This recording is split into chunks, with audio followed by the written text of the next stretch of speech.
سعید رو و همه برادران خواهران که اینجا تشریف دارن، در پیدوخ تشریف دارن، تبریک میگم. از همه هم التماس دعا دارم.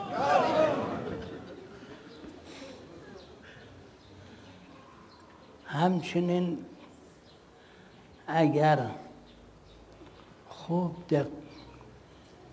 توجه کنیم، در واقع به همه مردم زمین تبریک میگم. همه باید این عید رو بگیرن. چرا؟ چون حالا صحبت خواهد شد، به هر جهت ایده یک نجات بخش در ذهن همه مردم هست. یعنی اون امیدی رو که هر کسی داره بخواد متجلی بشه در خارج، به صورت نجات بخش خواهد بود. انسان بدون امید هم ماشین نیست. انسانی بدون امید، منتها بعضی ها امیدهاشون سطح بالاست، بعضی ها امیدشون همین امروز و فرداست. فرجت انسان تا زنده است بدون امید نمیشه. این تولد امروز هم تولد امید است در ما. مثلا خود انتظار که میگن یعنی چه؟ یعنی منتظر یک فرجی باشه، یه امید به یه فرج داشته باشه.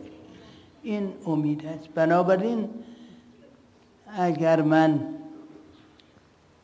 و هر کدام از ما بگیم به تمام کره زمین باید تبریک بگیم، نه اغراق است و نه تعصب، بلکه واقعیتی، قبول واقعیتی. ایده نجات بخش در تمام مردم دنیا هست. مبنای اون هم مذاهب هستن، مذاهب الهی. البته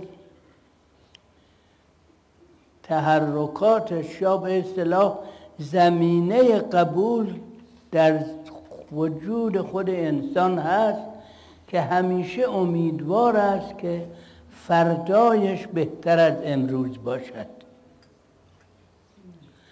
اگر هم استثناءً بعضی ها متوقعن که فردایشون بدتر از امروز باشد، اگر امید به کلی از بین رفته باشد که اون شخص زنده نیست. اگر نه خود همین یک نحوه امیدی درش هست که فردا که بدتر از امروز است، من امروز باید بکوشم که خوبتر از همیشه باشم. بنابراین درون هم یه نحوه امیدی وجود داره، نحوه انتظاری وجود داره. مبنای اینها بیشتر در این چیزها اعتقادات دینی است. دین هم اعتقاد به یک دینی، اعتقاد به خداوند و پیامبری از سوی خداوند در ذهن بشر به طور فطری هست.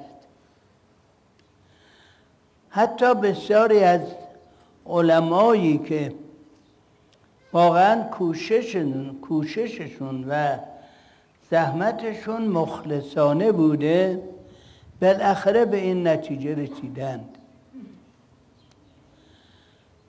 به خصوص مسائل روانشناسی و روانی که روانکاوی که منشعب شد از روانشناسی و جنبه درمانی روانشناسی تلقی میشه. 3 نفر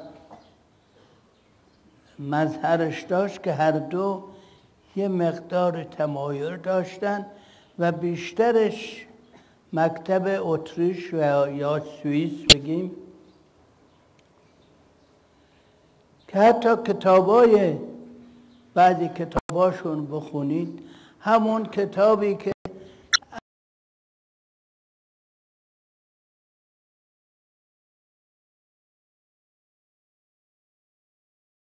از یکی از جهات کتاب مقدس یعنی تورات و انجیل از اون انتقاد میکنه، در ضمن همون نشون دهنده این است که اعتقادی داره به نجات بخشی و انتقاداتی که میکنه در واقع انتقاداتی است که ما هم میکنیم از این کتاب مقدس. این کتاب مقدس چون او اسمش کتاب مقدسه، همین میگم این کتابی نیست که موسی علیه السلام فرموده باشد، اون از بین رفت تقریبا.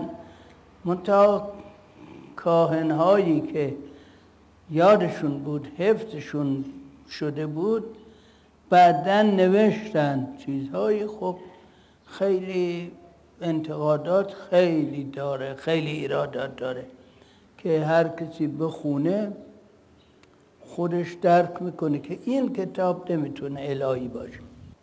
در اونجا تقریبا اقرار میکنن که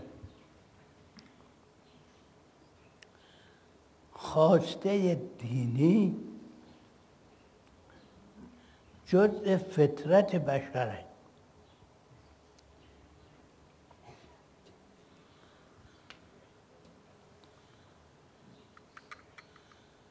در ادیان الهی، ادیان همشون به یک نجات بخشی اعتقاد دارند و امید دارند که این انتظارشون به سر بیاد و اون نجات بخش ظاهر بشود و دنیا را طبق اراده الهی اداره کند. در زرتشتی، البته در مذهب زرتشتی کتاب مقدسشون اوستا از بین رفت و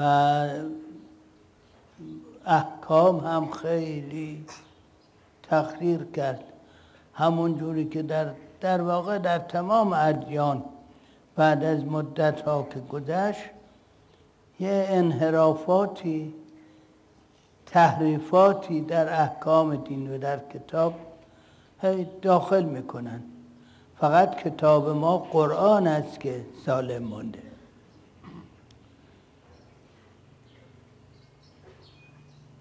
علی علیه السلام فرمود، مشورت کردن قشونی که ایران رو فتح کردن، حضرت فرمودن اینها دارای کتابی بودن، پیغمبر الهی بودن، ولی کتابشون رو در جنگ ها یا چیز از بین رفت و دینشون هم دست خوش تغییرات شد و الی اینها موحدن و جز اهل کتاب.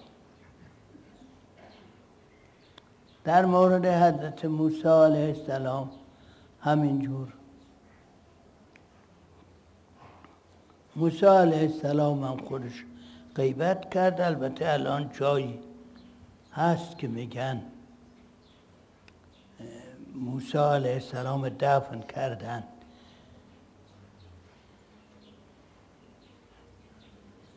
در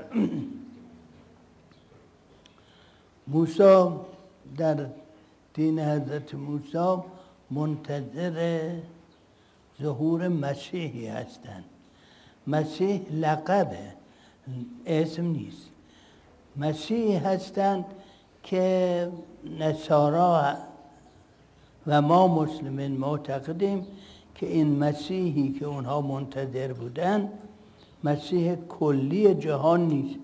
مسیح ظاهر شد و اون عیسی ابن مریم بود علیه السلام که ظاهر شد. مسیحی ها همینطور معتقدند که مسیح که خداوند او را برد نزد خودش 2 مرتبه در آخر زمان در آخر ظاهر خواهد شد. البته مسیحی ها چون در اصل همون یهودی ها بودن نخواستند اون اعتقاد یهودی ها رو که منتظر مسیحن عوض کنن و خواستن بگن که اون مسیحی که منتظرید شما همین عیسی است که به دنیا آمد. بنابراین این اعتقاد به نجات بخش رو به این صورت در آوردن که مسیح علیه السلام ظاهر خواهد شد و خودش فرمود که ظاهر. و اما در اسلام هم تقریبا اکثریت بلکه نزدیک به اتفاق فرق مسلمان ها و روات مسلمان معتقدند که پیغمبر فرمود که قائم آل محمد خواهد بود. عده کمی از همون اهل مخالفین شیعه یا اینا میگویند که این احادیث رو شیعه ها در آوردن و حالون که به طور قطع و اکثریت میگن نخیر، پیغمبر فرمود که در آخر الزمان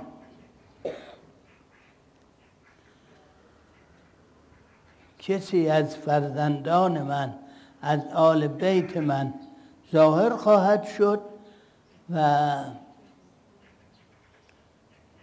بعد از اون که دنیا پر از ظلم و ستم شده است، یعنی در واقع مردم تقریبا ناامید شدن از چیز، از اینکه اصلاحی به وجود بیاد، اون ظاهر خواهد شد و دنیا رو پر از عد و داد خواهد کرد، ستمها رو از بین خواهد برد. البته ستم که میگیم حالا عبارت اینجور شده که جلوه خارجی به ستم میدیم.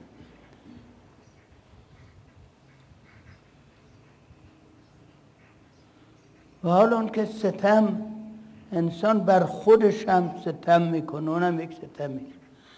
ربنا ظلمنا انفسنا، خدایا ما به خودمون ستم کردیم، که ستمی هم که اینجا فرمودن ستم عمومی است، ستم از روی زمین برداشته میشه. این جور پیغمبر فرمودند. بنابراین تقریبا امروزه نظر قریب به اتفاق تمام مذاهب اسلامی این است که امام زمان و کسی که ما در انتظار ظهورش هستیم از نسل پیغمبر خواهد بود و ظاهر خواهد شد، ستمها را برطرف میکنه.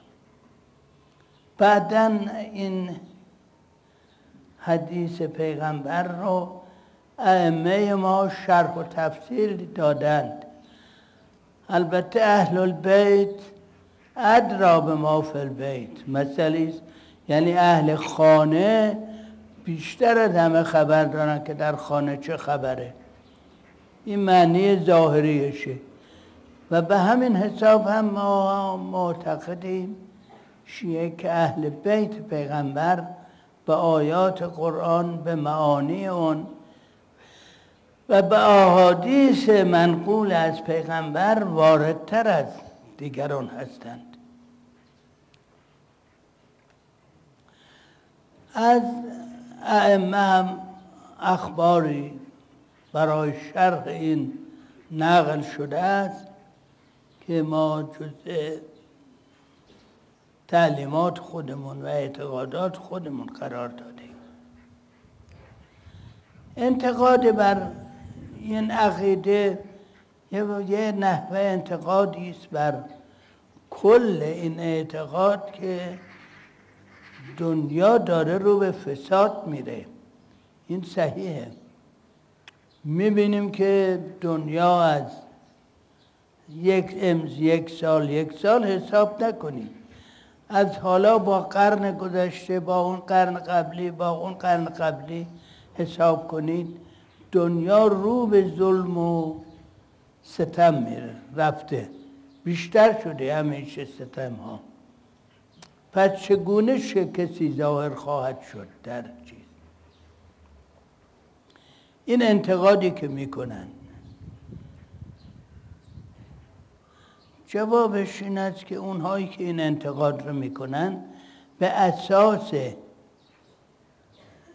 دین اعتقاد ندارن، پس بحث رو باید ببرن رو اساس دین، نه این که این حدیث غلطه، بگن اصلا دین بی خودیه.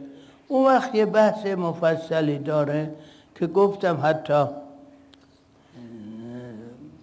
علومی که اصلا به این کارا کار نداره، میگه من از آزمایشگاه میبینم و حرف میزنم، اونها میگن که دین شناسی، دین داشتن جز فطرت بشر شده. و به علاوه بعضی باز از همون قبیل خودشونه اینجور قانع میکنن، میگن چون بشر اگر بدون امید باشه باید بمیره. خب این امید هم جلوش و تجلی خارجیش اعتقاد به وجود یک نجات بخشیش که ظاهر بشه. بنابراین مسلماً نجات بخشی ظاهر خواهد شد، زیرا طبیعت و خلقت بر این است که رو به تکامل و رو به اصلاح بره و این رویه اقتضا میکنه که این نجات بخش ظاهر بشود. انتقادات در داخل اسلام هم هست. خیلی ها میگن که انتقادی میکنن بر شیعه. در داخل شیعه هم این انتقاد بر ما که 12 امامی هستیم این انتقاد میکنن. زیدیه اول بار انشعابی که البته اول انشعابی که از شیعه شد کیسانیه است که اون زیاد نامی نداره، شاید هم حالا اصلا در دنیا کسی نیست. بعد از اون زیدیه و بعد از اون اسماعیلیه، اینها هم انتقاداتشون به امام زمان نیست.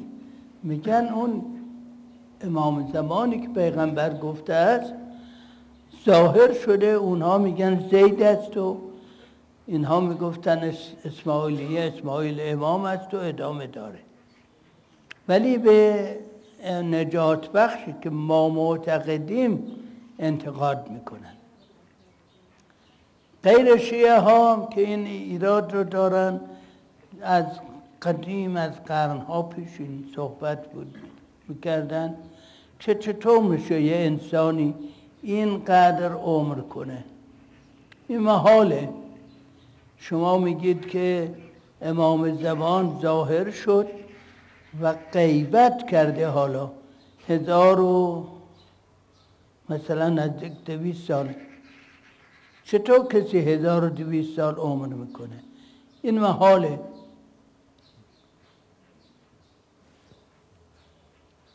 ما میگیم چطور عمر نمیکنه؟ خود نوح، حضرت نوح 1000 سال عمر کرد، اینقدر کتکش زدن 11 بار به حال مرگ افتاد حضرت، ولی خداوند اراده کرده بود که بمونه.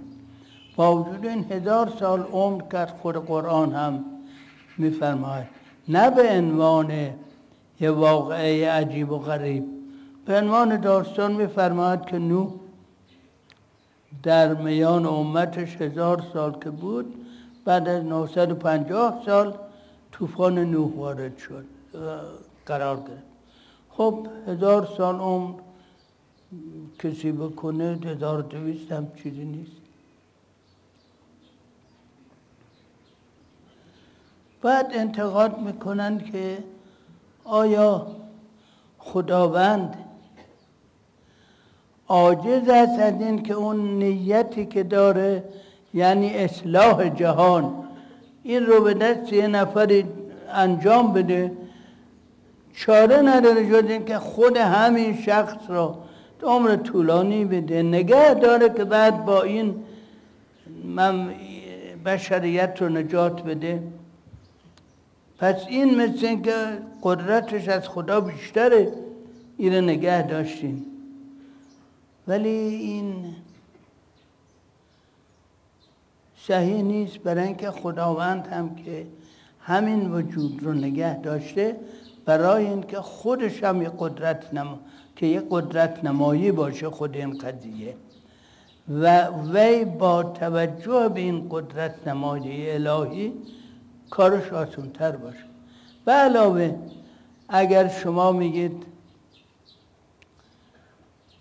خداوند عاجزه از چیز، خب خداوند عاجزه که یه انسانی رو 1200 سال 3000 سال نگه داره.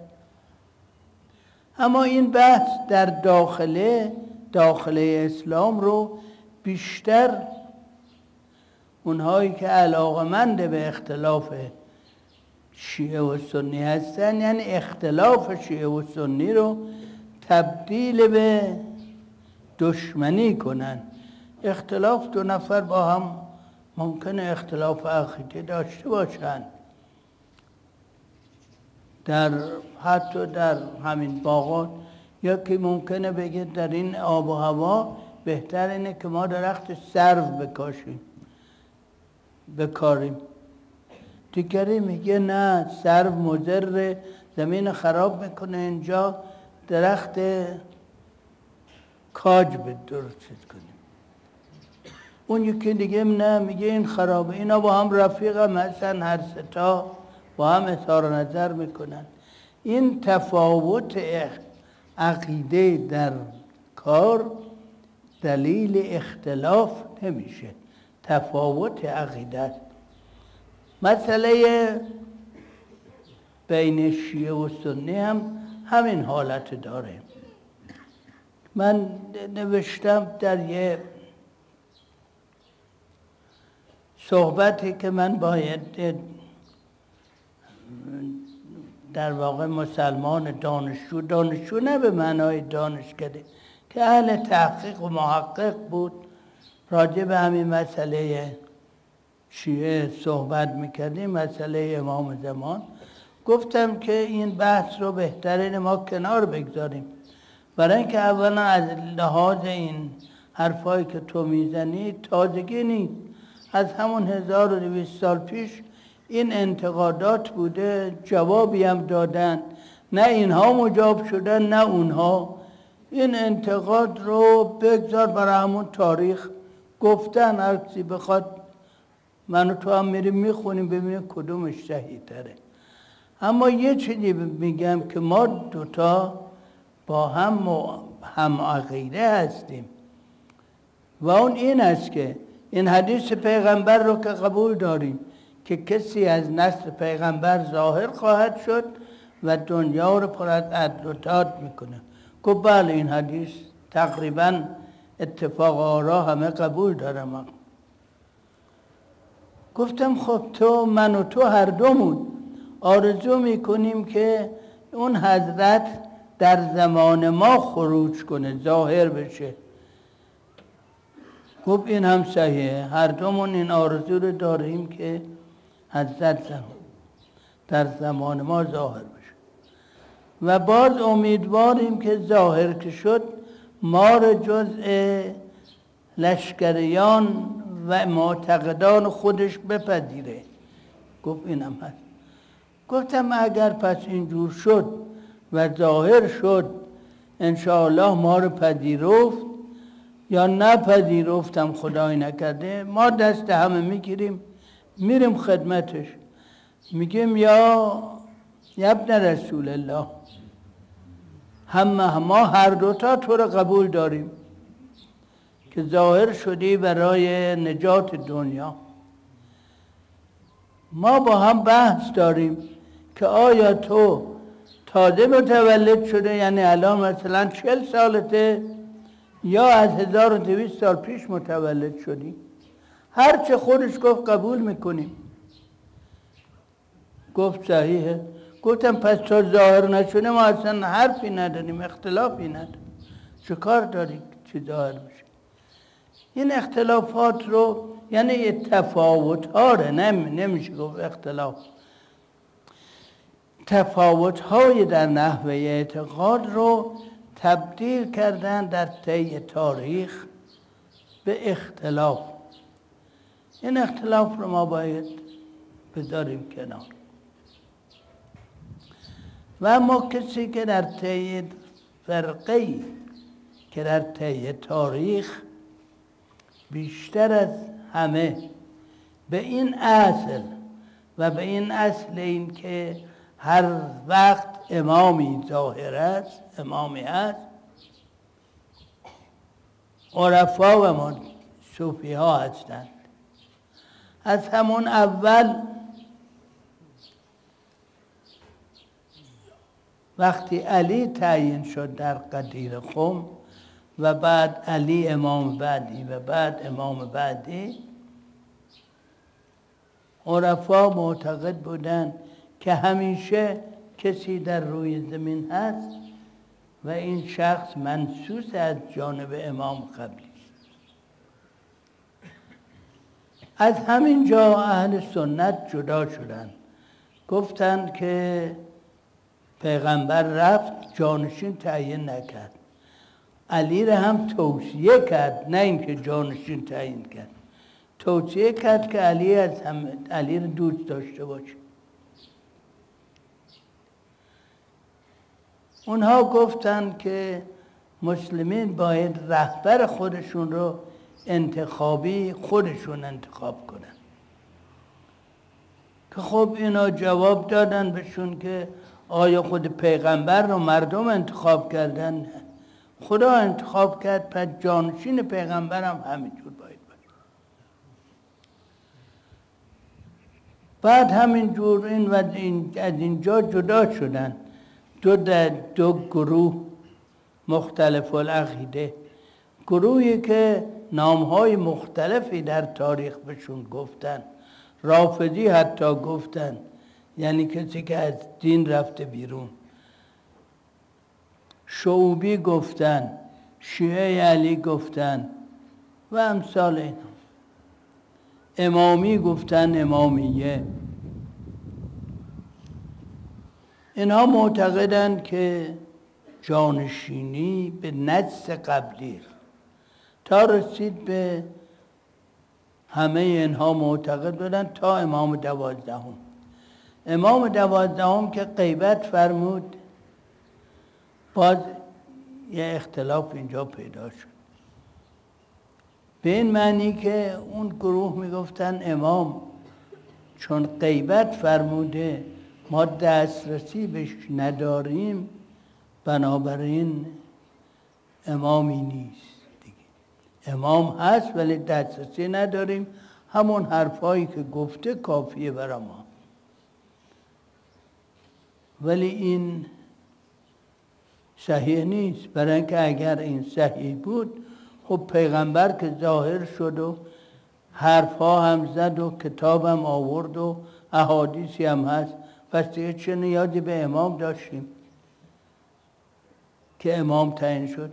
بنابراین همیشه نه تنها کتاب و حرف به درد میخوره، بلکه به قول چیز دفتر صوفی کتاب و حرف نیست، جز دل اسپید همچون برف.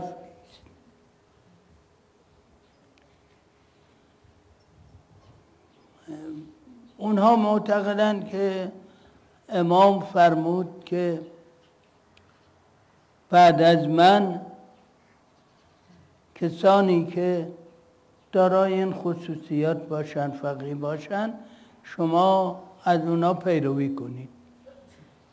پس دیگه کسی دیگری نیست جز همین هایی که احکام شرعی رو بگن. البته عرفا این حرف رو به این صورت قبول دارن، یعنی میگن شما توجه نکردید به معنای چیز. در زمان ظهور دو نوع سوالات و دو نوع مراجعات به امام میشد.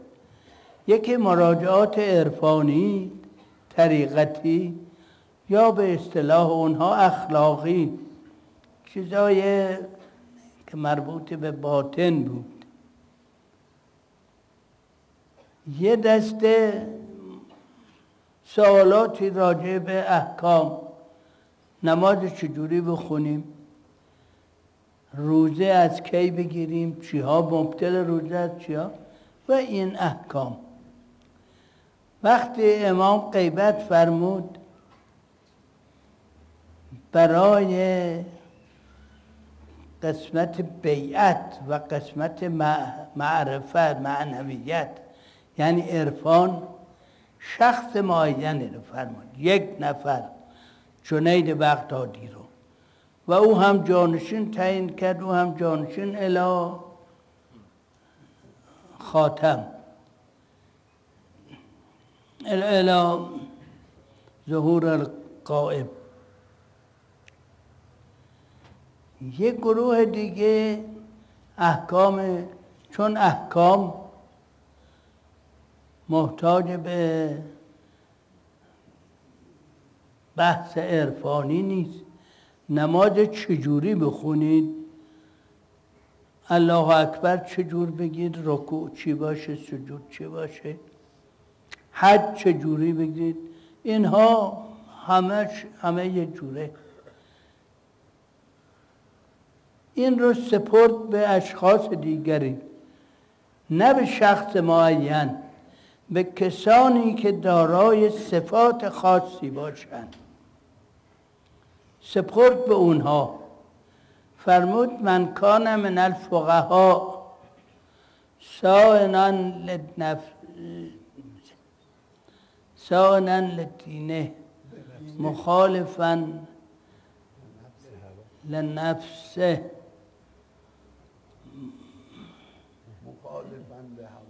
مطیعا لامر مولا، یه 4 تا چیزه که همیشه یادم میره. فللعوام ان یقلدو، کسانی که از فقها این 4 صفت رو داشته باشن، که باید بگردید این 4 صفت رو داشته باشن. یکی مخالف هوای نفس باشن، که از هوای نفس حب ذات، حب جاه، حب مقام و ریاست طلبی، که فرمودن آخرین چیزی که از دل بنده مؤمن بره بیرون حب جاه، حب مقام. کسی که دنبال جاه و مقام نره، جاه و مقام ممکنه بیاد دنبالش، کمان که جاه و مقام دنبال حضرت رضا آمد، دنبال علی علیه السلام، دنبال چیز آمد، ولی او نرود دنبال جاه. مطیع لامر مولا، اون چه همه فرمودند از محبت، از این که به مردم مهربانی داشته باشه، همینه مطیع باشه، دین خودش رو حفظ کنه، دینش رو به دنیایش نفروشه. مولایش اگر فرمود در یه روزگاری، یا یه انتقادی میکنن، شوخی میگن که قاضی نورالله شوشتری شیعه تراش بود، اون همه رو میگفت شیعه است در شرح حالی که نوشته. خب به جبران او حالا همه از شیعه رد میکنن، میگن این شیعه نیست، اون شیعه نیست، اون شیعه نیست، اون شیعه نیست. این امر مولا این نیست. اگر هر وقت دیدید فقیه هم چیه؟ فقیه فقط این احکام نیست. و الا مثال زدم، اون استاد حقوق اسلام در فرانسه میگم من مجتهدم، از من میتونه تقلید کنید. گفتم نه، شما مجتهد نیست، شما محققید، حرفاتون خوب، خیلی خوب، ولی چیز نیست. من کان من فقها یعنی کسانی که در دین دانش داشته باشن. خود قرآن آیه داره، آیه نفر مشهوره، ولو لا نفر من کل فرقة طائفة لیتفقهوا فی الدین. چه اسم یرجو و انذر قومهم. بله، اینه در از هر گروه شما یه عده‌ای برین فقیه بشین در دین. فقیه در دین یعنی چه؟ یعنی فقط همین ولدزالدین درست بگن؟ نه، فقیه در دین غیر از اینه. فقیه به معنای خود قرآن یه لغت فقه رو خیلی به کار برده، یعنی در تمام احکام دین فقیه باشن. مهمترین حکم دین که به کلی ما فراموش کردیم این است که پیغمبر فرمود بعثت لأتمم مکارم الاخلاق. من مبعوث شدم برای اینکه مکارم اخلاقی رو ترویج کنم. کدوم وضعیاتی ما الان داریم که مکارم اخلاقی اینو فراموش کردیم که اساس بعثت پیغمبر تمامیت مکارم اخلاقی است. کسی که اینجوری باشه فقیه باشه، بله، فقیه به این معنا. بعدم اون 4 تا صفت داشته باشه که کیمیای احمره در واقع. در این صورت از او تقلید کنید. اینم برای این است که وقتی کسی در چین مثلا مسلمانه نمیدونه چجوری نماز بخونه، رو به کدوم طرف نماز بخونه، اگر در اونجا همچون کسی دید از او سوال کنه. او که نمیتونه بیاد به این طرف به مکه از علمای دین بپرسه، در اونجا امکانش داشته باشه. اما معنویت رو به خود چیز سپردن، به خود شخص معین سپردن که تا آخر هم خواهد بود. این بنابراین انتقاد هم وقتی کسی بخواد بکنه، هر شما این حرف بگن، بعد ها میگن اینها عرفا به امام زمان معتقد نیستن. بعد ها میگن اینها مرشد خودشونه، به جای امام زمان معتقد نیستن، به این معتقدن. نمیخونن خود همین کتاب ها رو که ببینن چیه، درجه چیه. امام همون جوری که ائمه که ظاهر بودن همیشه نمایندگانی میفرستادند برای اینکه مراقب حال شیعیانشون باشن، در زمان غیبت هم حضرت نماینده تعیین فرمودن که تو مراقب باش و تو جانشینانی تعیین کن.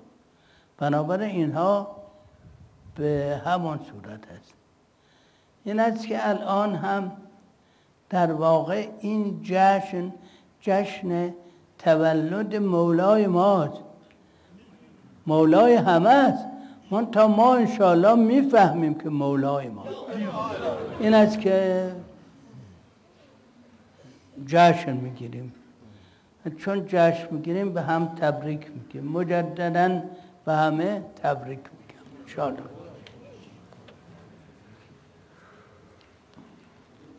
حالا ناخدای کام کی به تمنای وصال تو یگانه اشکم شود در هر موج چون سیل روانه اشکم شود در هر موج چون سیل روانه گیرد به خیالت روز و شبان از زندان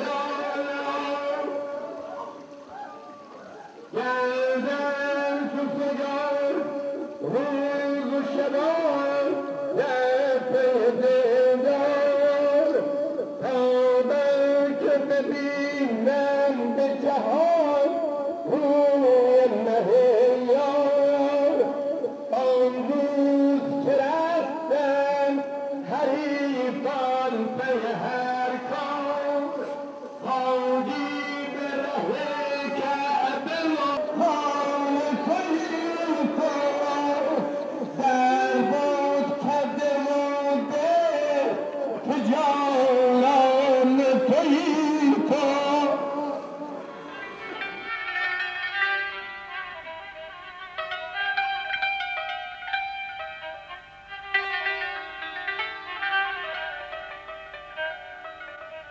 گر از عشقت برون آید به ما و من فرون آید ولیکن ما و من گفتن به عشقت در نمی‌دانم ولیکن ما و من گفتن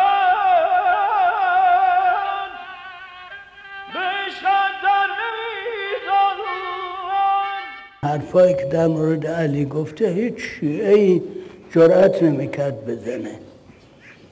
برچند شیخ ابوالحسن سلطان محمود به وزیرش نمیدونم یادم نیست اسمش چیه، به وزیرش گفت شیخ رو بیار ما ببینیم. گفت شیخ کسی نیست که پیش تو بیاد، اگه میخوای ببینی باید پاشو بری به چیزش، به دیدنش. وزیر معلوم میشه این حدیث رو خونده بود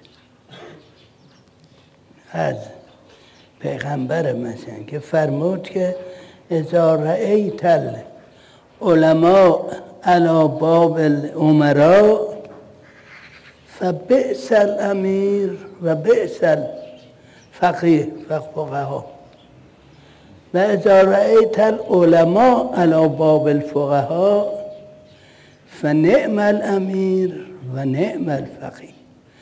اگر دیدی فقیهی بر در خانه امیر است، بدا به حال اون امیر و بدا به حال این فقیه، هر دوشون متهم. و اگر دیدی امیر بر در باب عالم و فقیه فنعم الفقیه و نعم. فقیه هم که البته میگن نه مسئله گوهایی که ما فقیه میگیم، یعنی عارف در واقع. وقتی دیدی که امیر بر در خانه اینه، چه امیر خوبی و چه فقیه خوبی، خوش به حال اون. این شاید شنیده بود دید بله خب این شیخ از اونهایی است که فنعم الفقیه. پا شدن با هم رفتن به خانقاه شیخ. شیخ نشسته بود و خب صحبت میکرد یا جلسه ای، همه اینا سلام کردن. خب امیر هم مثل این که شیخ هم خبر داشت قبلا که سلطان محمود آمده و اینجور چیز شده، شاید میشناخت. به سلطان محمود چندان اعتنایی نکرد. همون قدر که بیم چیز ممنی الله همچی سری تکن داد. به وزیرش بیشتر از اون، نه اونم خیلی، بیشتر از اون صحبت ها میکردند و سلطان محمود گفت که مگر نخوندی؟ به شیخ گفت یا شیخ خونده ای که میفرماید خداوند میفرماید اطیعوا الله و اطیعوا الرسول و اولی الامر منکم، خدا و پیغمبرش رو و همچنین اولی الامر رو اطاعت کنید. چرا من تو رو خواستم نیامدی؟ یعنی میخواست بگه من اولی الامرم دیگه. مگه کسی جرأت داشت بگه که تو اولی الامر نیستی؟ اولی الامر یکی دیگه است. ولی شیخ خوند به گوشش، گفت که من در اطیع الله چنان غرقم، یعنی خدا را اطاعت کن، در اطیع الله چنان غرقم که از رسول شرمنده ام. یعنی چه؟ یعنی تو که میگی من اولی الامرم، برو پی کارت، اولی الامریت بذار در کوزه آبشو بخور. به این قشنگی کسی جرأت نداشت بگه، ولی خوب شیخ گفت. و صحبت های دیگه. بعد که اینا پا شدن خداحافظی کردن که برن از شیخ، شیخ تا دم در اتاق به بدرقشون آمد که منظور من از این چیز تفاوت برخوردهاست و واکنش ها. که پرسید سلطان محمود یا شیخ، اول که اومدم اصلا به قول مشهور محل چی نگذاشتی، به من هیچ اعتنا نکردی، حالا که میرم محبت میکنی چیز میکنی؟ گفت بله، اول که آمدی به عز درویشی و زور بازو آمدی، حالا که داری میری به عز درویشی داری میری. و این چیز داره. البته در شرح حالات اینها هر کدوم ما دقت کنیم، منتها باید از هر گوشه بهره برداری کنیم. مثلا در همینجا سلطان محمودی که به اون خشونت هست، به اون چیز هست، در مقابل حرف حق، در مقابل امر حق کوچک میشه. ما آیا در طی تاریخ چقدر از اینجور امرا داشتیم؟ همون سلطان محمودی که ما به حق یا به ناحق فحشش هم میدیم.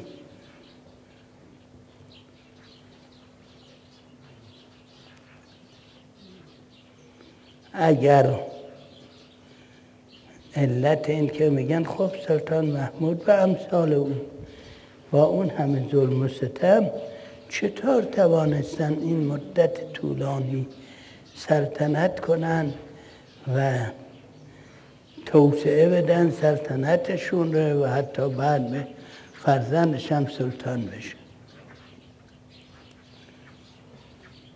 زور و زر به جای خود هست. بله، زور داشتن، لشکریان داشتن، پولم داشتن، ولی آیا لشکریان رو فقط با پول میشه نگه داشت؟ جانشون دیگه، لشکریان جانشو بده. غیر از پول یه چیز دیگه هم داشتن. اون چیزهای دیگه این هاست.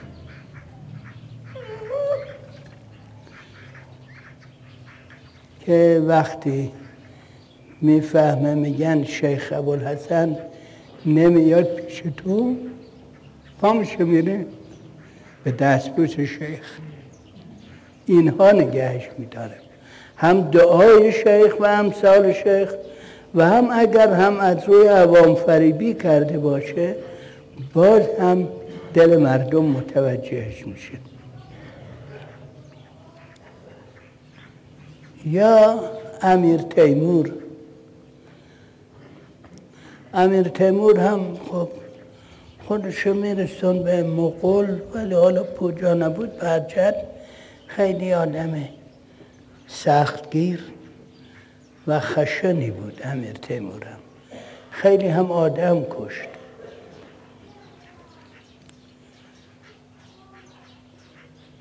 یه خصوصیت داشت، اولا از لحاظ ظواهر اسلام یه حتی فقیه میشه گفت، فقیه خیلی دانشمندی بود، قرآن رو حفظ داشت، ولی هرگز این حافظ قرآن هم رو سرمایه کسبش نکرد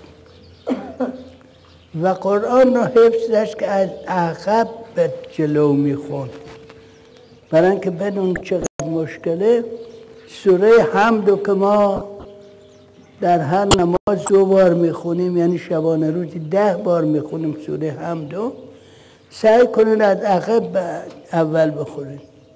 صراط الذین انعمت علیهم غیر المغضوب علیهم ولا الضالین اهدنا الصراط المستقیم ایاک نعبد و ایاک نستعین. همینجور رو به عقب بخونید. من که اون دفعه اولی که این کار رو خواستم اجرا کنم، واقعا خیلی پیش کتاب امیر تیمور خوندم، این رو دیدم گفتم امتحان کنم، دیدم خیلی مشکله. به هر شهری میرفت بزرگان مذهبی اون شهر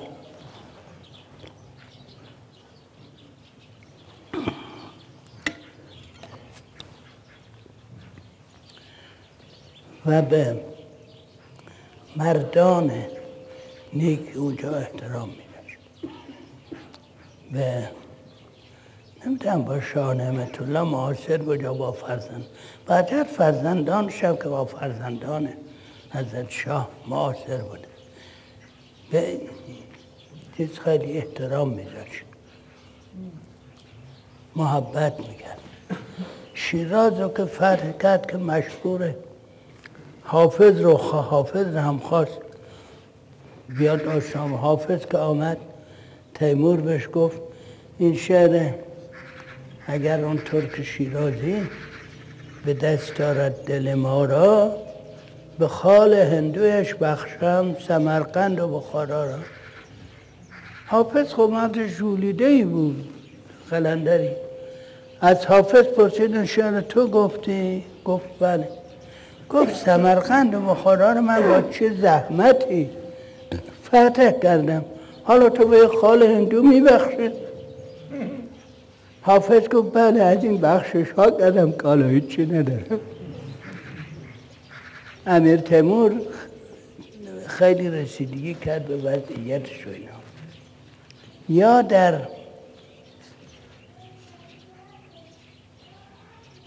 اردبیل خدمت شیخ صفی الدین تعداد زیادی قراء خرید و وقف کرد. حالا به زور یا اینا، اون به جای خود، من وقتی میگم وقف کردن که هر کاری قبلا کرده درست بوده، نه، این یه تیکه کارش نگه نداشت، وقف کرد بر حضرت شیخ صفی الدین. یا حتی مغول، از مغول دیگه در تاریخ ما خونریزتری نیست که تیمور هم وقتی میخواد خودشو خونریزی هاشو توجیه کنه میگه من از مغول هستم، نسل چنگیز خان. مغول به هر شهری میرسیدن بزرگان اون شهر رو رعایت میکردن، احترام میکردن.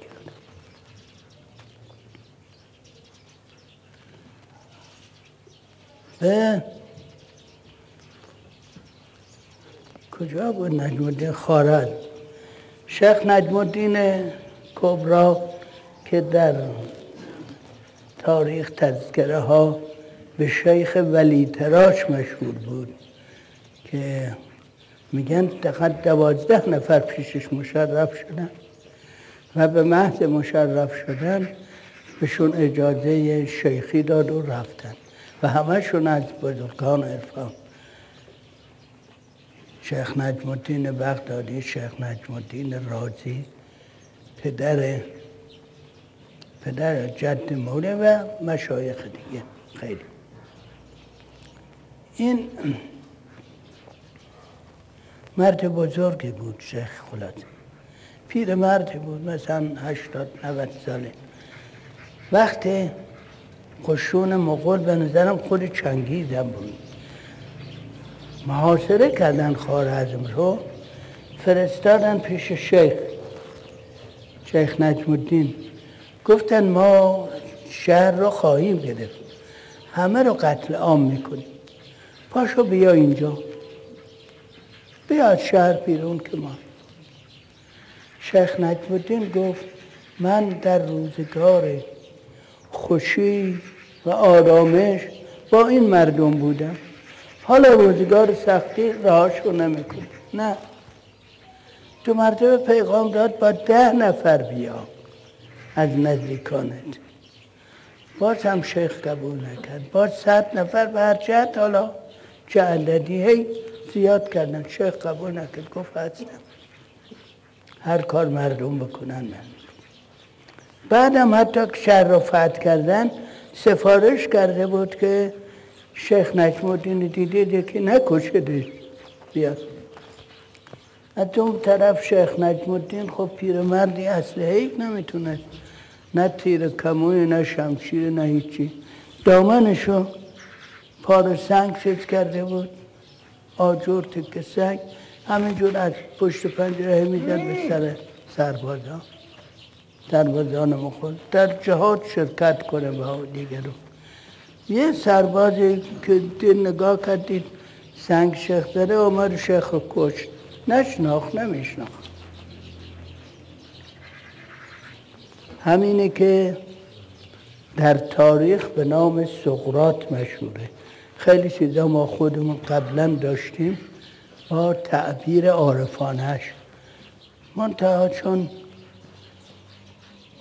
از عرفان فقط لغتشو میخوان، اینه که چیز زدن. این حرفی که شیخ نجم الدین کبری زد شبیه همون حرف سقراطه. سقراط هم از بزرگان بود. وقتی خواستن فرارش بدن از زندان گفت نه، من از قوانین این مملکت، ولو این قانون غلطه، ولی از همین قوانین این غلط این مملکت من در این شهر استفاده کردم و زندگی کردم، حالا که این قانون به ضرر منه زیرش نمیزنم. این همون حرفی است که شیخ نجم الدین هم فرمود در چیزی. البته از این چیزا خیلی هست، مثل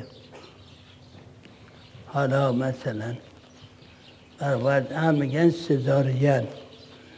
سزارین همون چیزیست که ما در تاریخ شاهنامه‌مون داریم که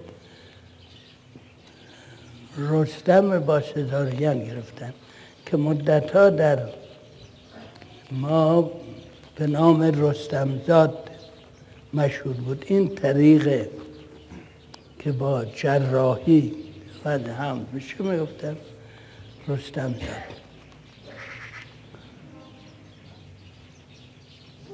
حالا عکس العمل همه مردم اینا در مقابل اشخاص، در مقابل وقایع فرق میکنه بر حسب همین چیز. از زمان معاصر خودمون شیخ حضرت مشتاق علی شاه ظاهراً یه کسی بودن که در عروسی به مسخره و از توهین آمیز بهشون میگفتن مشتاق تارزن یا مطرب علیاذ بالله. ولی بعد به دست حضرت نورعلی شاه اول مشرف شد ایشون و خود شیخ شد به نام مشتاق علی شاه که خود این مشتاق ارادتمندان فراوانی بزرگی داشت، من جمله مظفر علی شاه میز منطقی میگفتن، میز منطقی حکیم و دانشمند بود، خیلی هم شهرت داشت در کرمان، همه میشناختن میز من. اول هم با حضرت مشتاق خیلی بد بود و بد میگفت. حالا اون داستان که چجوری شد عوض شد کار نداریم. بعد که رفت پیش حضرت مشتاق و مشرف شد آمد، یک کسی ازش پرسید که یا نمیشناختی که میز منطقه حکیم کجاست؟ گفت اون میز منطقه حکیم مرد. بله اون میز منطقه حکیمی که با مشتاق چیز میکرد مرد. بعد حضرت مشتاق رو گرفتن و آوردن در مسجد سنگسار کردن. حضرت مشتاق فرمودن مردم چشمای من اقلا ببندید، من میبینم از سرهای شما و چشمهای شما خرمن درست کنن در اینجا. که بعد آقا محمد خان قاجار آمد و اون جریانات چجور. این آقای دکتر باستانی من چیزی دیدم میگوید که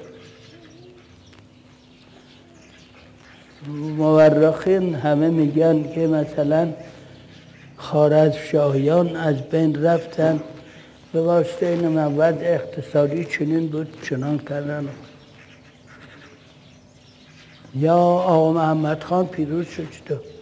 ولی من میگم اونا همه خیلی خوب. علت سقوط خوارزمشاهیان بی توجهی و بی اعتنایی بود که به بهادین که ولد پدر مولوی کردن که مجبور به مهاجرت شد از اینجا، اونم از عرفای بزرگ. و خرابی کرمان در اثر به نظر من دنباله اون توهیناتی بود که به حضرت مشتاق. حالا نمیدونم چه میگفتم، هر وقتی میاد همینجور هرچی به خاطرم رسید میگم ببخش. منظم کردنش با شما که فکرتون منظمه. قربانت گردم. شعری هم منسوب به همین شاهنامه عرض میکنه در یه مناجات: جهان را بلندی و پستی تویی، ندانم که هر چه هستی تویی. جانم میاد.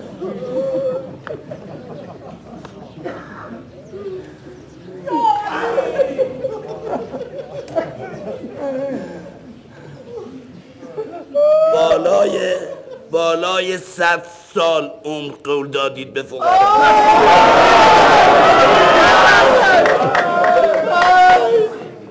بنده قول بهشون دادم، بنده به فقرا قول دادم، ولو این که خود و زن و بچه‌م فدای شما باشیم بالای 100 سال عمر من به فقرا قول دادم. قربان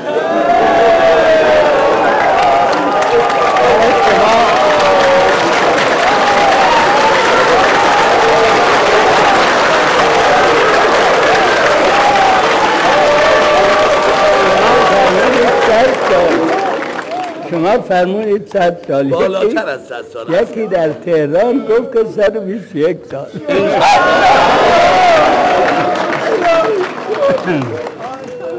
منظور سوء استفاده از عدد 121. بله فرمودید 121 سال. بله این شد. در تهران عرض کردیم، در تهران به عرض مبارکتون رسوندید بالای 100 سال بالاش دیگه به عهده فقراست قربان. حالا هر چی بالا هر چه خواست خدا بخواد. 121 که هست سر جاش. قربان روزی که بعد از فوت مرحوم حضرت آقای بله؟ بعد از فوت حضرت آقای محبوب علی شاه که تشریف آوردین گفتن از امروز 100 سال. از سال 74 فرمودید 100 سال. حالا انشاءالله.